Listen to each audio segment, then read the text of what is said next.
And as usual, we're going to just start with a reflection. So again, our topic is following directions. This is a huge one. I don't know, we'll see if we can squeeze it into this session. So sitting comfortably, eyes can be open in a natural way if you want to try that, open-eyed. And the body, of course, is well supported, comfortable, no tension. We don't want it pulling our thoughts.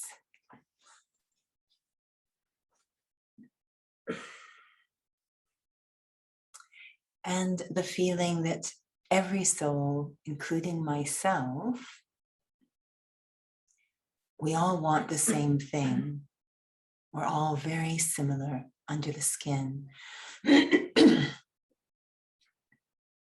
We all seek peace and happiness. Perhaps we have different ways of going about it, but we all seek to have a happy life, quality of life. And life really begins inside, in my inner world. So that's where I turn my attention now, inwards. That vast space that really has no dimensions inside. The space of thoughts and feelings and memories, sometimes decisions, perspectives, attitudes, perceptions, awareness. That space is filled with a lot of invisible things, but these things are the seed of what happens on the outside. So if I want quality of life, I need to check the quality of my inner world.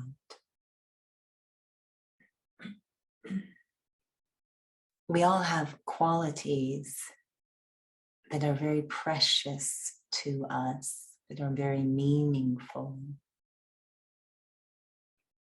As I reflect on those qualities, just choosing 2 or 3 that are very, very dear to my heart, really move me when I see them demonstrated by someone else. Maybe it's love, maybe it's integrity, maybe it's peace. There's many to choose from.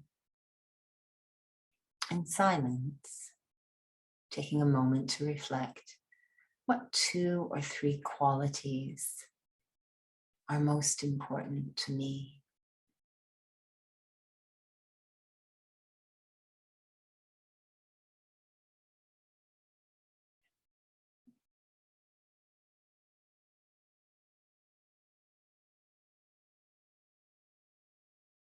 Those qualities will determine my quality of life. I will experience quality of life if those qualities are present in myself. So as I look in my inner world,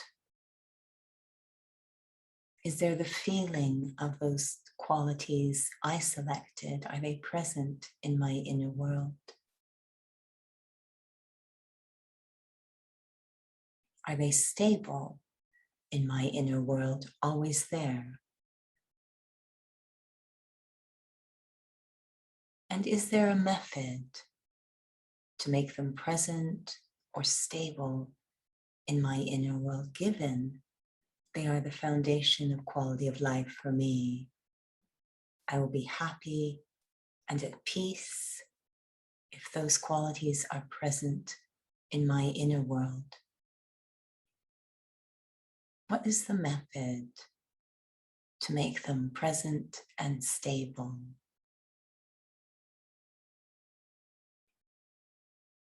That's what spirituality allows me to explore. Om Shanti. So following directions. It's a very full topic. And I suppose, it has to start somewhere, but for the sake of this conversation, we're going to start with you. When we look at the physical realm, so not exploring yet spirituality, although there'll be a very obvious crossover, but when I look at the physical realm, if it's easier even to look at a physical fitness class, so outer fitness, what role does directions play, if any? What is the role of directions? Is there any importance in following directions with respect to growth or progress in physical fitness, outer fitness? Any thoughts? Following directions, what's the role? To attain certain outcomes. To attain certain outcomes.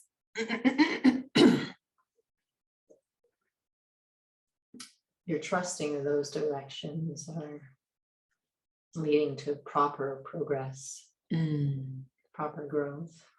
Like fitness, for example, that if you injured yourself, or for rehabilitation, you're trusting someone knows, the anatomical structure, biomechanical structure, so that certain movements you're doing is going to lead to strengthening, healing, flexibility versus more injury. Right. So you're hopefully a little interested in the experience or expertise or knowledge of the one who's given the directions, that they know what they're talking about, and the directions will lead where you want to go. Yeah, that's huge. People, when they're choosing, say, a personal trainer, there's a variety of different reasons they can choose a personal trainer from. They seem to be the most popular one to I have a certain requirement, and I need a trainer who's experienced in that, whether it's back injury or whatever the case.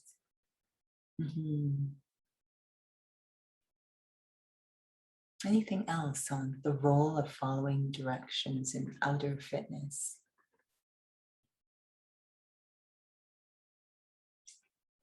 I don't know if it's redundant, but a part of the directions is that you would also receive,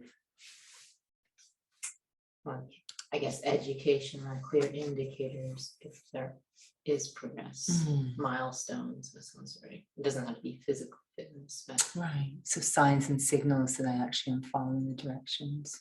It's helpful if that information is there too. So you're not waiting till the end when you've already gone so astray. Right. There's some adjustments if needed.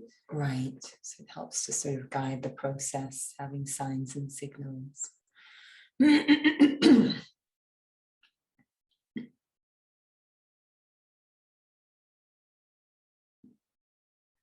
was in a call earlier today, and there was 12 of us. So it looked very neat and tidy on Zoom.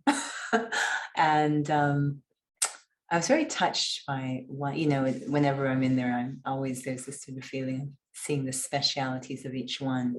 And there was one in particular who kept asking questions about, okay, tell me exactly what you want me to do. And is this right? And they would rehearse in front of everyone. Did I do it okay? And, I left saying, wow, that soul is so obedient. Like that's their, it takes obviously a lot of humility, but that's there. And there are results, very successful as a result.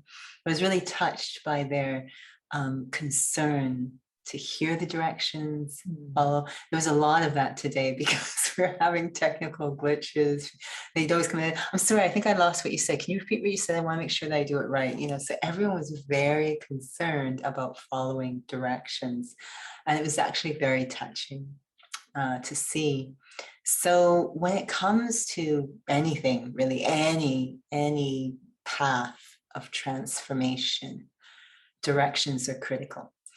Because whether it's a swimming lesson or a fitness class or a cooking class or therapy or spiritual transformation, we're talking about a change.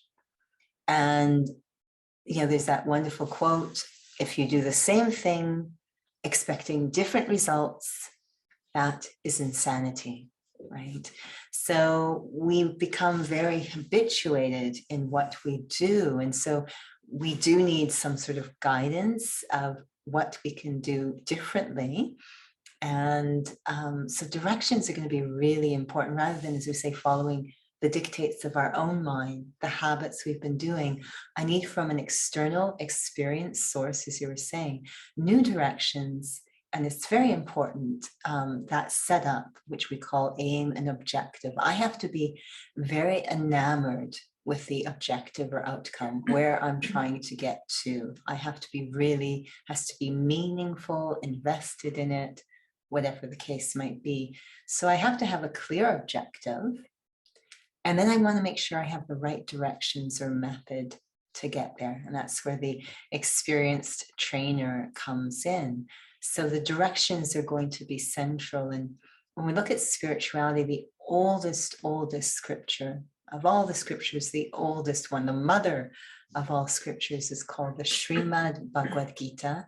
Most people know it by its shortened name, Gita, the Gita, the Srimad Bhagavad Gita. And this means the directions of basically God, the song divine, these directions that come in a way that really speaks to the soul, the song divine.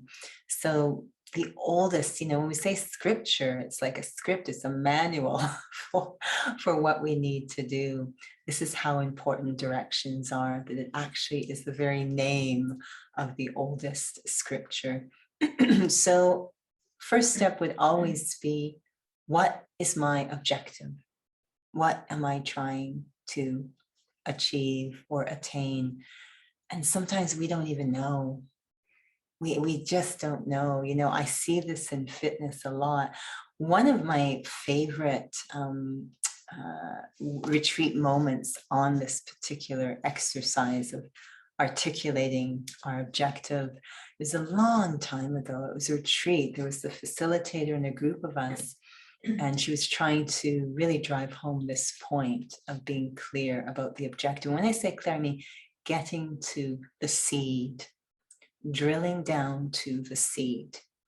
And so she asked for a volunteer, and one of the students in the room put up their hand, and she said, do you have a recent goal right now that you're comfortable to share with everyone? And she really happened to choose a great example. So this particular soul, I don't know if it was Taekwondo or which, it was a martial arts discipline that she competes in at very high level,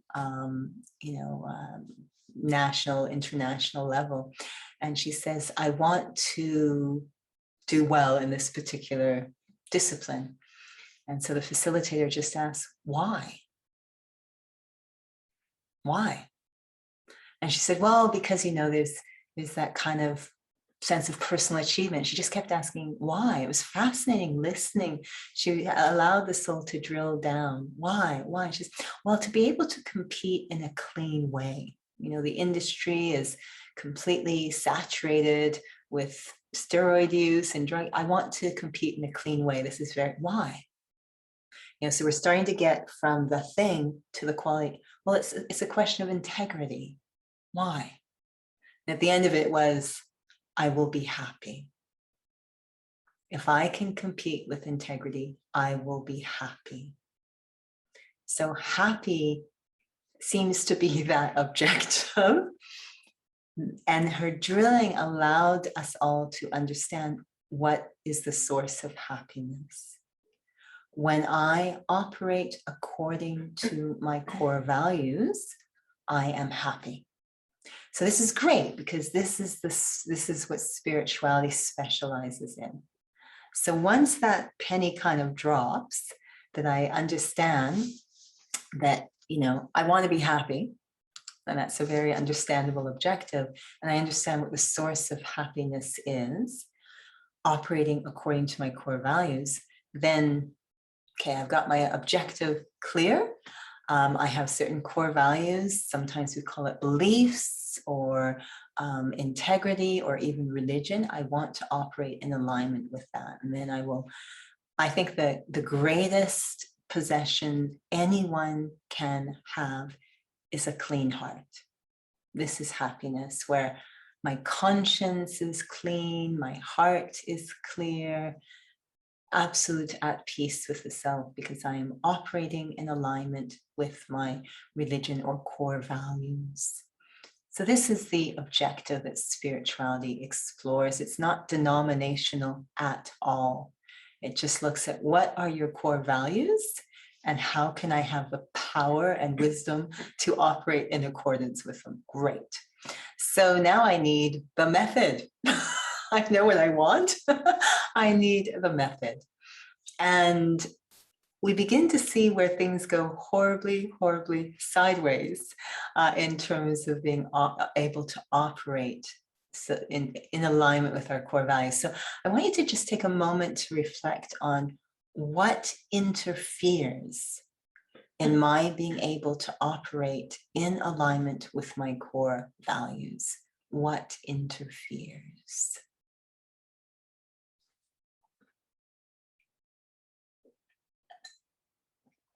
Again, you can type in the chat box or share if you have any thoughts. What interferes, what sabotages my endeavor in the pursuit of happiness to operate in alignment with my core values?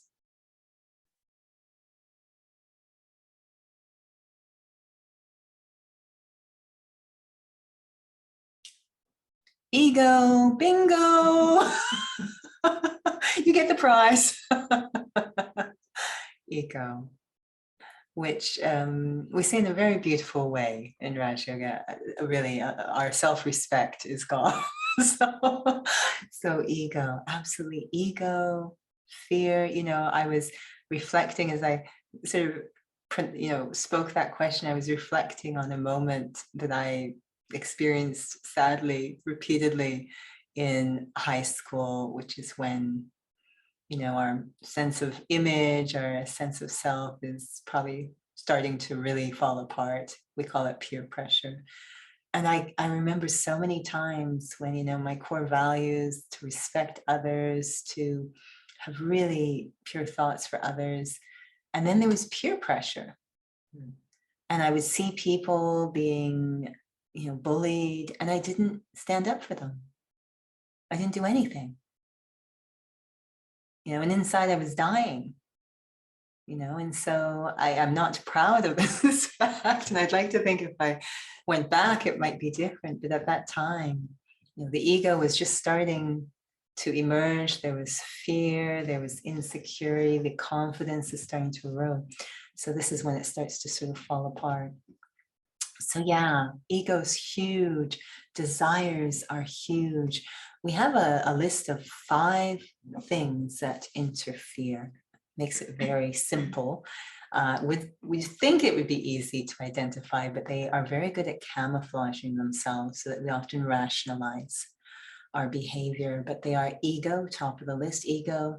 And then from that comes desire, attachment, greed, and anger. Feeling hurt. So these sabotage our attempts to operate. So what we need to do is kind of clear those forces away so that all will be left is this beautiful me who operates in alignment.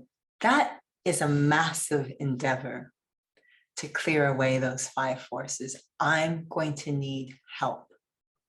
And I know that in physical fitness, when people come, especially adult learners, children, it's a different story, a very, very different story, which we'll come back to in a moment. Children are very easy. It's like working with a blank slate.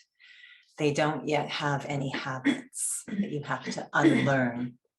So they're very, very easy to work with. But in this sense, working with adults in a physical fitness setting, they have deep-rooted habits and injuries as a result of their deep-rooted habits. So we've got a double whammy going on here.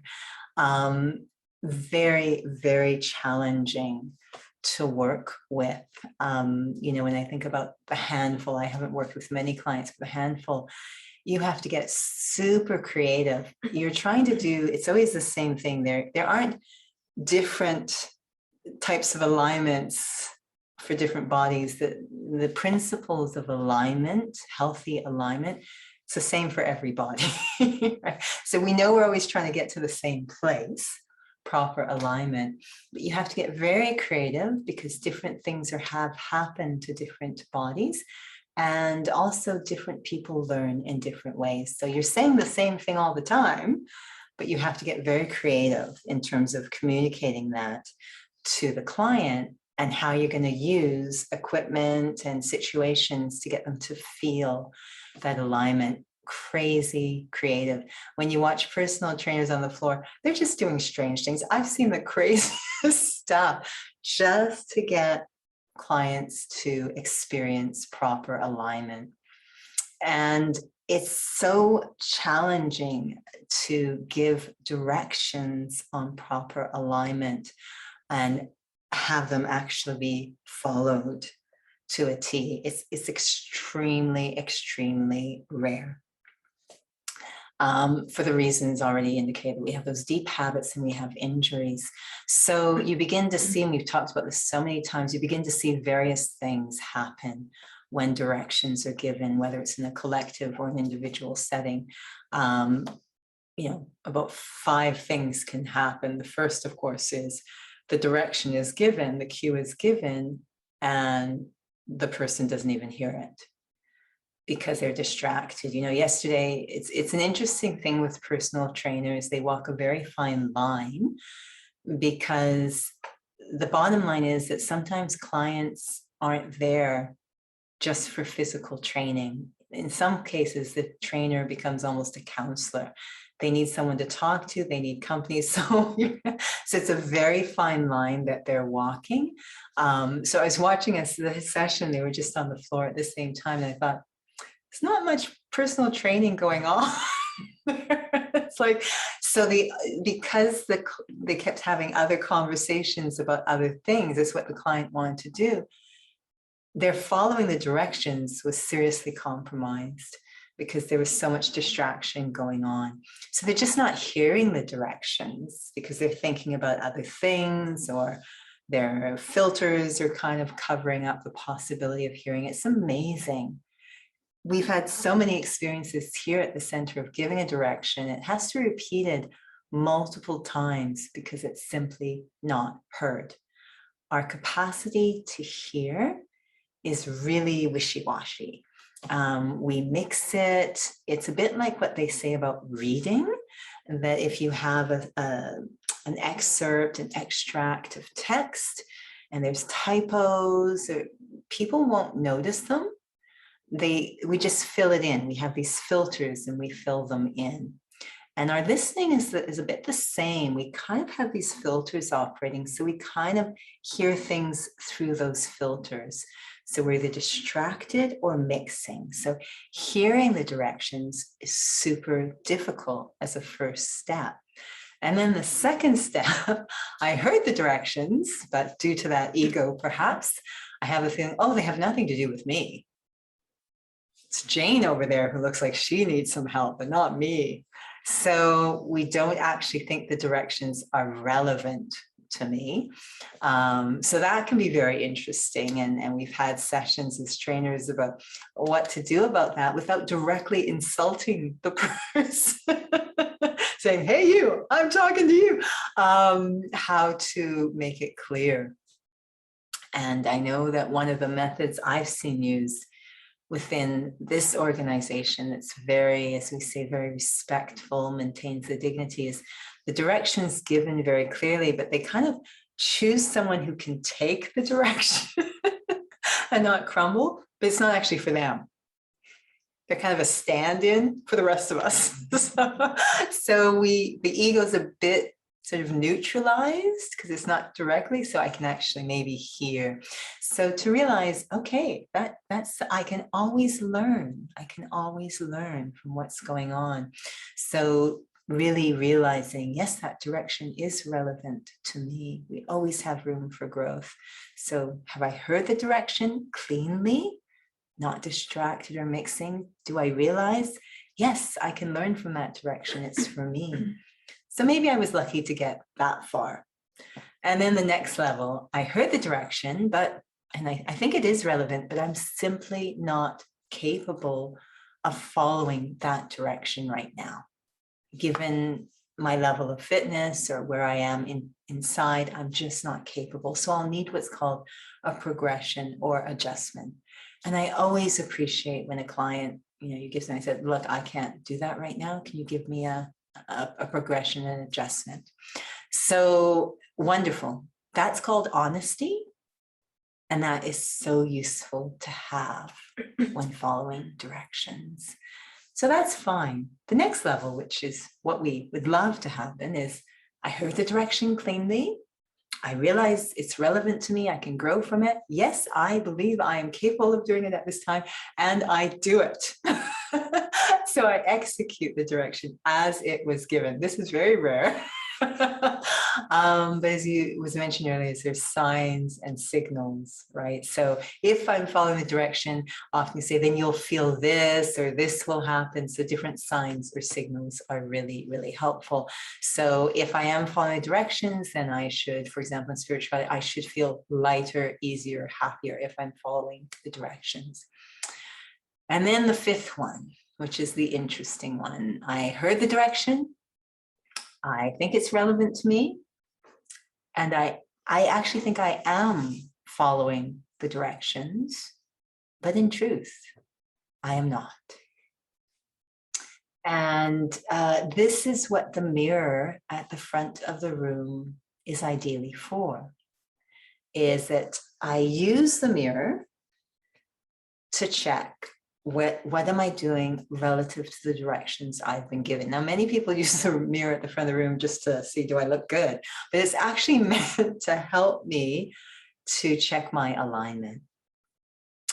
And that requires that I have a lot of detachment or objectivity around the self. And that's really challenging for us to be very clear or objective around the self. I remember once, it was, I don't know, it was very odd. I think it was in art school. I have no idea why we were doing this exercise because it doesn't seem to have much to do with art, but we had to prepare a talk or something. And there you go, I say a lot. And we were going to be recorded. And then we would listen back to the recording and see what we sound like. And it was absolutely shocking. I remember listening and thinking, is that me? Is that, first, to hear your voice is very odd, but I just have these weird things I do while I'm talking, like weird things I put in there, and I had no idea. So this objectivity or cleanliness, being able to observe the self in a very clear way, is super important. Am I following directions relative to how they've been given? What am I doing? And yes, there's signs and signals to help us out, but this is super tricky when it comes to spirituality, because we're talking about directions, doing things around invisible capacities. Our thoughts, our attitude, our consciousness gets very tricky. We're used to trying to manipulate things on the surface. And spirituality asks us to look at things internally at a very deep level, but we keep going to those deep habits. So what makes it difficult for us to cleanly follow those directions, really be doing it, not just I think I'm doing it, but I'm really doing it?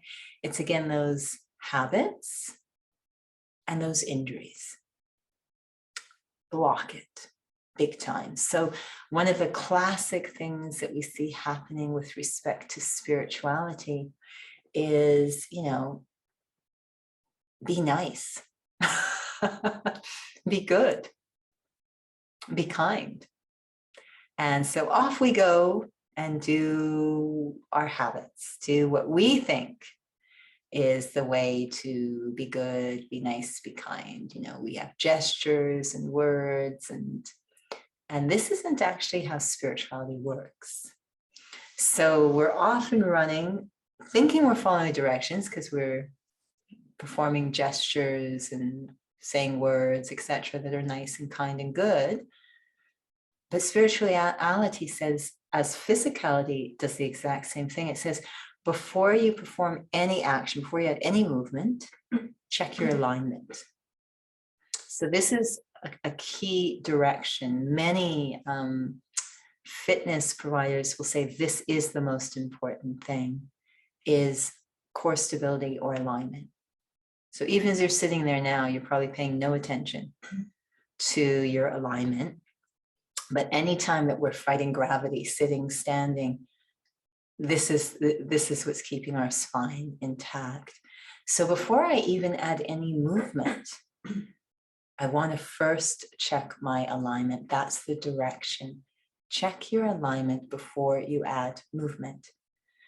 But we tend to just go straight for the movement. So if I was to say, do a push-up right now, so you get into the classic position, and yes, if you wish to do them from your knees or against the wall, whatever you want, get into the class. And if I didn't give any other instructions, just, do a push-up, get into position, and away you go. And the push-up actually is based on a plank. So the first thing I would ideally do is check the alignment of my plank, however I chose, against the wall, from the knees, whatever progression I choose. I check the alignment first before I start doing anything. And if I don't have a good alignment, a good plank, there's no point in doing a push-up. No point at all. It's not going to get better by adding movement. It's going to get worse. Because if I don't have the strength to even hold it without movement, there's no way I'm going to be able to hold it as I come into movement. I remember once, one of the things that I sort of try to experiment with is pull-ups. And so I have two things, again, those double whammy, deep habits and an injury. So I'm trying to do these pull-ups, and there's so many progressions to pull-ups. It's actually fantastic. But one of them, once you're actually using the bar, is to just hang from the bar. Hang from the bar and do some scapular movement. You're not even pulling up yet. You're just hanging from the bar. If I can't even hang from the bar and stabilize my alignment, it's just going to get worse. I'm just going to kind of gird my way through. It's just going to get worse. So always checking the direction for movement. Physical movement is alignment, foundation, and then movement. It's critical. Yes.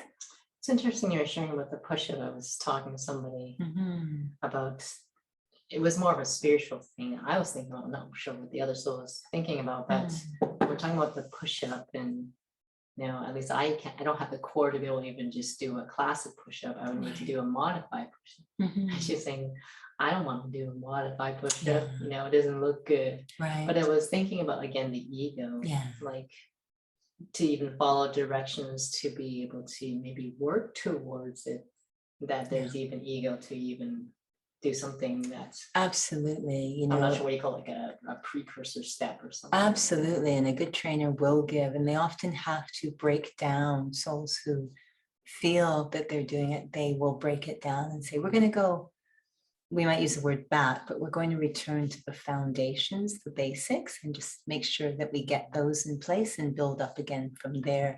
And some clients are okay with that, and some, their ego, as you said, won't allow them to do that. But if you find that enjoyable, this is fortune. This is great fortune. If you enjoy returning to basics over and over and always refining the basics, then you'll get more and more powerful, more progress, more strength. I remember once it was a class, and it was really an interesting experiment. It was what we call a mashup. So it was team taught. There were two of us. It was a mashup between a strength class, so a class that uses weights, so adding resistance, and a body weight class, body sculpt, so it's no weights. So it's a mashup of the two. Similar movements. So for example, they're going to do squats.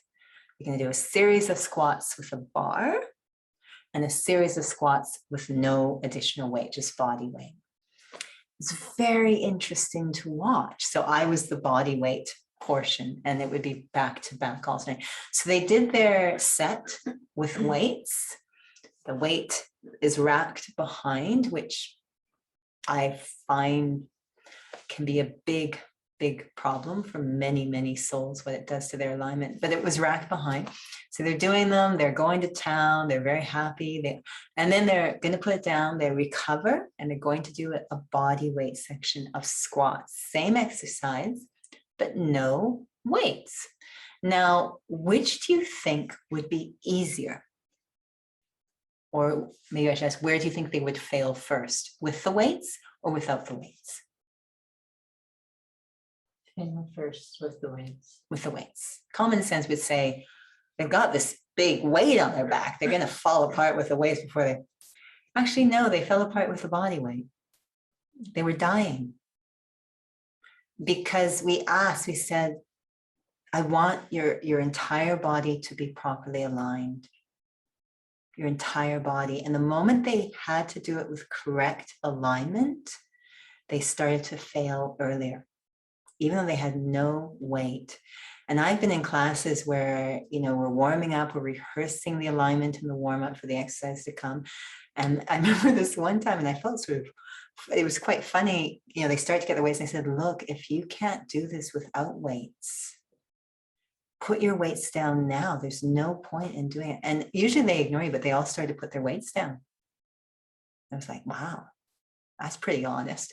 So do you think then when they had the weights, they weren't doing it right? So they wouldn't have known they were? The problem with a group exercise, it's very difficult to have individual correction. So a lot can't happen.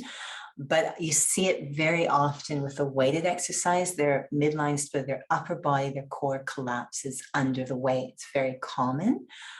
So it just becomes an isolated, it's just legs. It's not an integrated total body movement. Squat, every movement is a total body movement because it's all interconnected.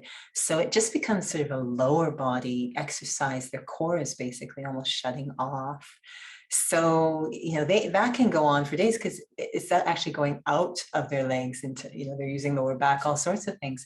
But the moment that they have to kind of distribute their weight properly and get the alignment, the load becomes much greater on the legs, actually. I know it sounds strange.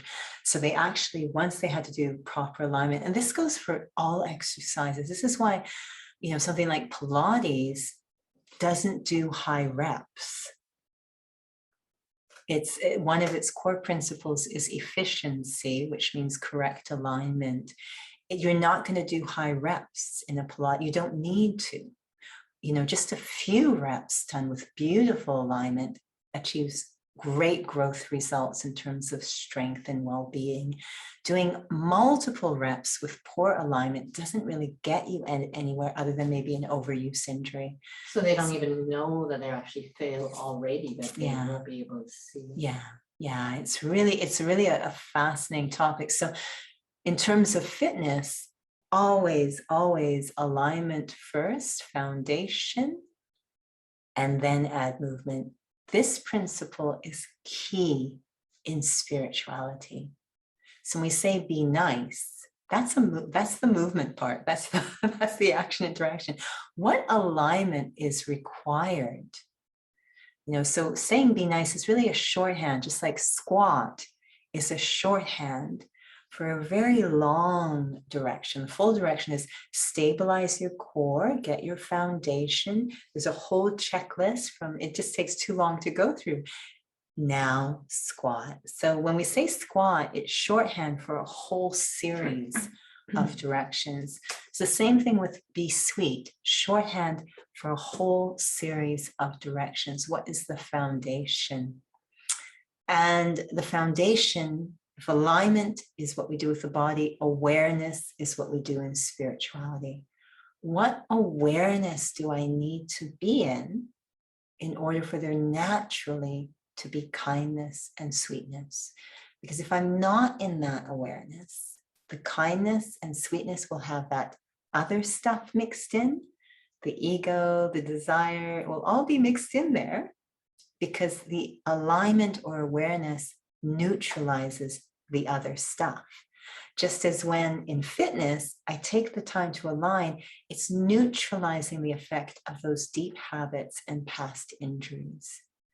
It's really just neutralizing the same thing. I need an awareness that will not allow those other forces of ego and desire to kick in.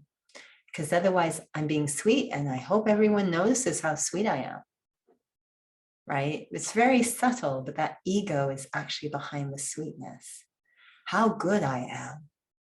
And we know this. One of the signs is, there's a couple of signs I've really noticed, but one of them is we find that people who are very sweet from the what we call body conscious or ego place, they're extremely sensitive and reactive. Because ego is very sensitive and reactive. But so this will sort of be there. They're obviously going to be selective, very, very selective in their sweetness. So it's really having to check those signs. They don't like others who are not sweet. They don't like others who aren't sweet. Absolutely. And so it's really important to check. And they're okay if they're not sweet. But one of the biggest ones I love, it's around this okay if they're not sweet, is how they deal with their own mistakes. This is a huge sign. Because one of the top things ego does is beats us up when we make a mistake. You did not look good. So, if that stuff's still there, ego, desire, attached to outcomes, if it's driving my sweetness, I'm setting myself up for an injury. Just as we see in physical fitness, I'm given a direction, but I'm doing it my way rather than the accurate way. With that right alignment, I am setting myself up for an injury. So with spirituality, shorthand direction is be sweet, but the longhand is get the right awareness before you do anything. And that right awareness is you've got to be free of ego or body consciousness. We call it not caught up in the image, this physicality. So we say, consider yourself to be a soul, a spiritual being. And not getting that alignment takes a very long time. Very long time. Heather, are you about to say something? I just saw you unmute. Okay, so it takes a very long time to just get, because of deep habits and past injuries, again, it takes a long time. Like we have to be super patient. I see this in physicality. With physical training, it takes very, they could be really fit and great and wonderful, but just past injuries and these other habits, it takes a long time to shift gears. And if they're lucky, they're comfortable with that. They're in no rush. They want to get it right for the sake of the well-being, a pain-free body. They want to get it right. So the same thing in spirituality. I'm okay. If for a while I don't look nice, it's okay. I'm shifting gears into that really accurate place that sweetness comes from. And this goes back to the idea of why our children are easier to train than adults. Children are that blank slate. So very often in our spiritual practice, we sort of have this vision on us of being children, and it's really to encourage us to get into that space where we don't feel insecure, we don't have the ego, where we feel comfortable to kind of let go of all that baggage. It's just going to get us faster to the starting block, faster to be able to work on the right awareness. This idea of considering myself to be a soul, and then add movement, the gesture, the interaction, the thinking, whatever. This is the key direction in spirituality, is be spiritual. And it's really, really challenging for us to follow that direction. We always jump ahead to the movement and leave the foundation behind. So looking at the self, I think I'm following the directions. I'm being nice, but am I really following the directions? Am I soul conscious? Is that driving? Is that where the sweetness is coming from? Soul consciousness? Or is it still coming from body consciousness, ego, self-respect, or ego? So that's what I need to check in terms of following directions spiritually. What seed, what foundation is driving my activity? I'm going to stop there, looking at the time, check in if there's any thoughts or questions or ideas you want to share.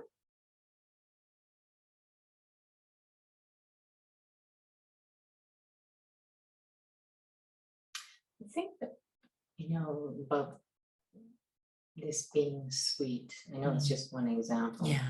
I wonder if even on a deeper level we can even, okay, now I shouldn't say all we can, but some could just not fathom how, soul consciousness would be able to emerge, a kindness, because we might have perceptions of what it's supposed to actually literally physically supposed to look like. We aren't really paying attention to intention or vibration, which is so much more subtle, but obviously we all can pick up on that as well when somebody's not really being, it's not really being true, I suppose. Yeah, sometimes we use the term indirect, the connection between the method and the objective. The objective is to be sweet, and so we're saying be soul conscious. You're like, what does that have to do with being sweet? I mean, I don't get it. So it seems indirect, and probably the most famous in pop culture exploration of this is the Karate Kid, right? The famous scene of wax on, wax off. And he's like, I came here to learn how to beat other people up. Why are you telling me to wash your car? Now, we kind of get what's going on there. There's a couple of things going on. Obviously, the humility required to be a true warrior in that sense. But also, if you're in personal training, you know exactly what he's doing with the wash on, wash off. This movement is working muscle groups that he's going to need. And he doesn't know that he's developing that. And that's why I say personal trainers are so creative. So, the client comes in and says, I want to do this. And then the trainer's having them do these strange exercises. And they're like, what has this got to do with it? And they said, trust me. These exercises are working on the deep stabilizers. The other day I walked in and a trainer was working with a client, and usually they do Olympic lifting, big things, but they weren't that day. I don't even think they had any weights at all. They were just doing this. I said, And the trainer said, yeah, I know the client, he referred to the client, said the client hates doing these exercises. There are all these subtle muscle movements. He said, but they're so good. He says, yeah, no, it works those little stabilizer muscles. Yeah, they're so good. How can you do the big ones without the little ones? And so we were laughing, but for many, there doesn't seem to be a direct connection. And so getting very creative, that if I'm lucky enough to see, it's actually not indirect. In the light of my old habits, it seems direct because we're used to the show. But would I ever say, if I looked at a flower, we have the understanding, well, maybe we don't. We often ask people, what's the most beautiful part of a flower? And they start to name the petals and the flower, color and the fragrance. And of course, the most beautiful part is the seed. I go, I don't get it. So, well, there is no flower without a seed. So it must be the most beautiful part, the most valuable part of a flower is its seed. We somewhat get that connection. Without a seed, there is no flower. So let me focus my attention and care on the seed, because that will really affect the result. Is that indirect, or is that just common sense? When we see the full flower, it's like, I'm just going to go and try and be a really good flower. And, of course, common sense, no, work on the seed.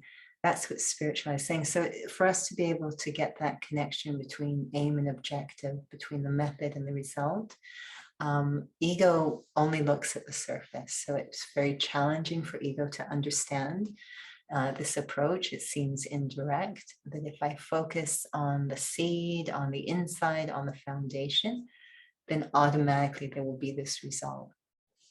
It's just common sense, but we call it indirect.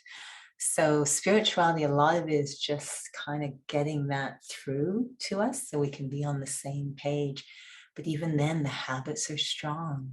Even when we understand, okay, I get it. I need to work on awareness to have a natural type of nature. I get that. But still the habits kick in. The habits still kick in and the injuries stop us from being able to realign. So we really have to have an honest sense of what we're doing. Be very aware and not feel bad, really. Again, something ego isn't really going to allow us to do. It's like, if I'm going back to basics over and over, it's okay.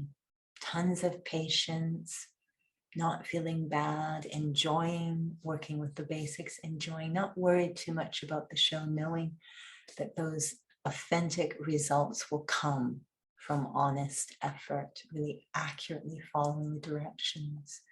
So maybe we'll end to see if we can just look at that most basic direction in spirituality, which is be spiritual.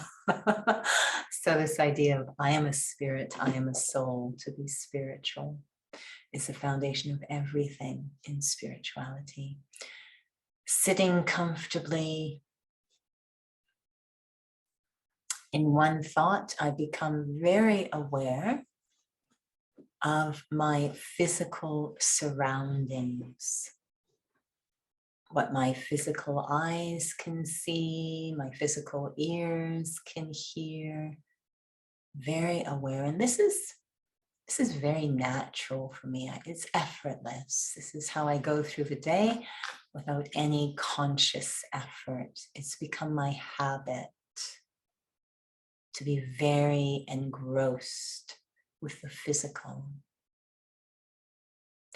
And so I start to pull my attention from the broader surroundings closer and closer to the self, and just being aware of the physical body, this physical body in which I sit, aware of its outline, the different aspects and features, the weight in the chair, the form, very aware of the presence of the physical body. I just observe it for a moment.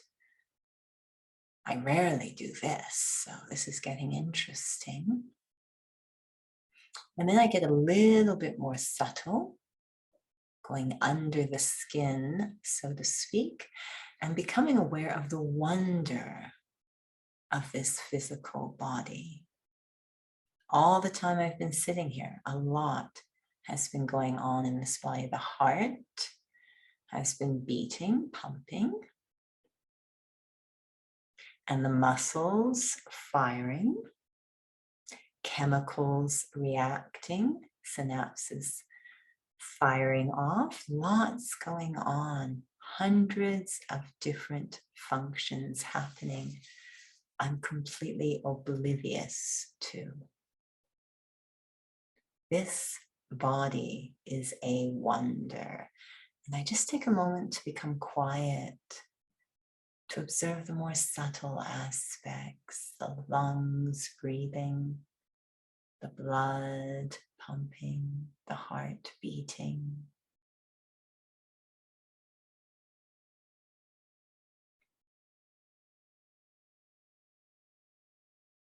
Naturally, I start to become more quiet, more introverted, as I observe the subtle aspects of this body.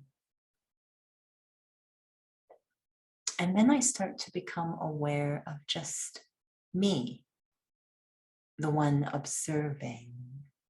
I am observing the body.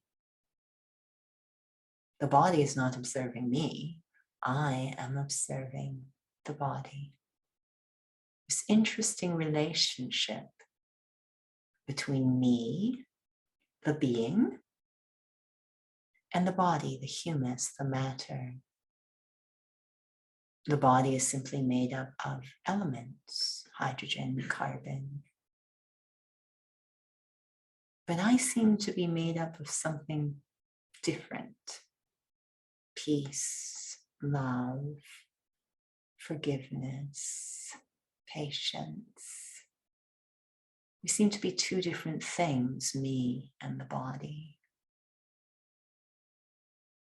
I am not physical, whereas the body is physical.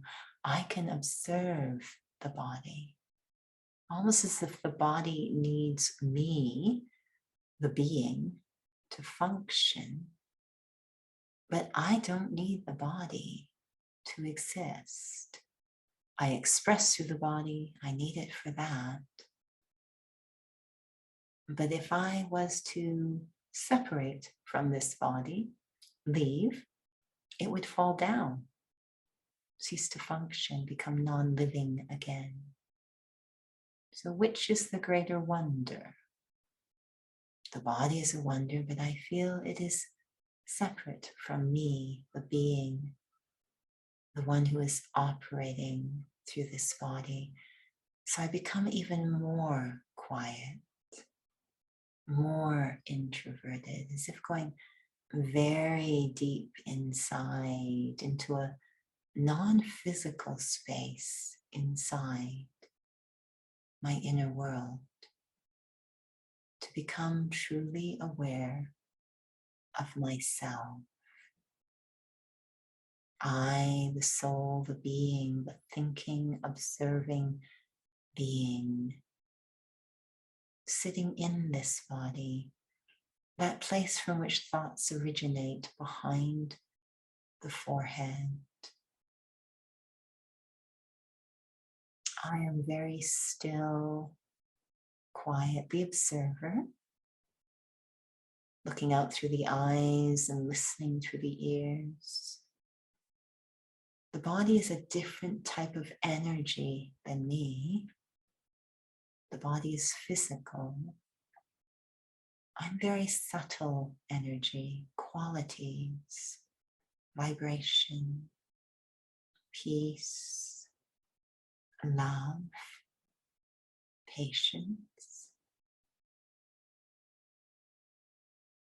And when I become too entangled in the physical, my energy becomes distorted, turns into ego, insecurity, anger. But when I become subtle and realigned, aware of myself as a soul, a subtle being inside, there's this deep sense of peace, a realness. I feel aligned, grounded, centered. Can I operate from this quiet, calm place, act and interact as a soul through the body? This is spirituality. Following the directions of spirituality. Om Shanti. I am a being of peace. Om Shanti. Thank you so much for joining today. And I do not know the topic for next week, but we will be here next week. Sorry? Could be slow. I will be here next week, and you are most welcome to join us at that time. Thank you for joining today. Until next time. I think all of us will experiment in following directions, just watching ourselves in different aspects of our life. Are we doing that which really is beneficial, healthy for the self? So Om Shanti. Bye-bye.